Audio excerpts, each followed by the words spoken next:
शंकर की ओर से बयान दिया गया है और कहा गया है कि अगर हम पर सैन्य हमला किया गया तो हम करारा जवाब देंगे। जयशंकर प्रसाद की ओर से कहा गया है हमारी मंशा जंग की नहीं है। विदेश मंत्री एस जयशंकर की ओर से यह कहा गया है और उन्होंने कहा कि अगर आतंकी हमें हमले पर मजबूर करते हैं तो हम जवाब देंगे, रिटेलिएट करेंगे। हमले के बाद हमने आतंकी ठिकानों पर हमला किया है, हम बर्बर आतंकी हमले का बस जवाब दे रहे हैं। ये कड़ा मैसेज जो है वो पाकिस्तान को देने की कोशिश की गई है।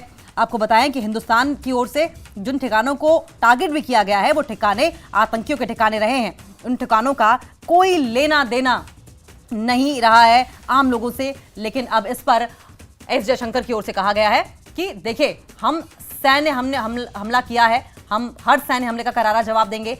जयशंकर प्रसाद की ओर से कहा गया, लेकिन यह भी क्लियर कर दिया गया क्योंकि पाकिस्तान लगातार इस बात का राग अलापता रहता है कि हम युद्ध करेंगे, हम युद्ध करेंगे, हम न्यूक्लियर वॉर करेंगे, परमाणु हमला कर देंगे, ये कर देंगे, वो कर देंगे, काट देंगे, मार देंगे। साफ कर दिया है जयशंकर प्रसाद ने कि हमारी मंशा जंग की नहीं है। आतंकी हमले ने हमें मजबूर किया है रिटेलिएट करने पर। हमले के बाद ही हमने आतंकी ठिकानों पर हमला किया है।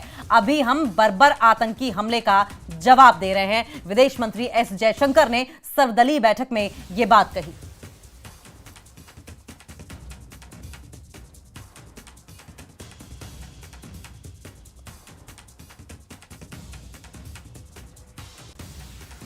तो बड़ी खबर सामने आ रही है। देखिए किस तरीके से रक्षा मंत्री एस जयशंकर की ओर से यह बयान दिया गया है और क्लियर कर दिया गया है।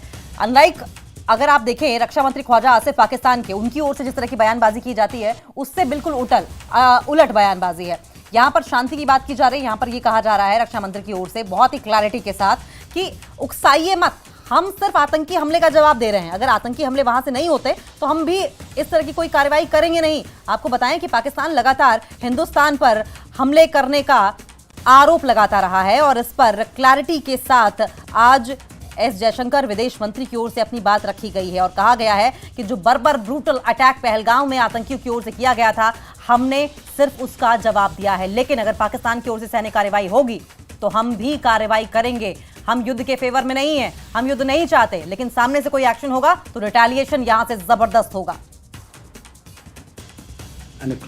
Excellency, you are visiting India at a time when we are responding to a particularly barbaric terrorist attack on 22nd April in the Indian Union territory of Jammu and Kashmir.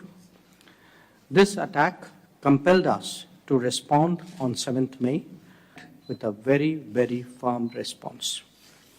As a neighbor and a close partner, it is important that you have a good understanding of the situation. Once again, a very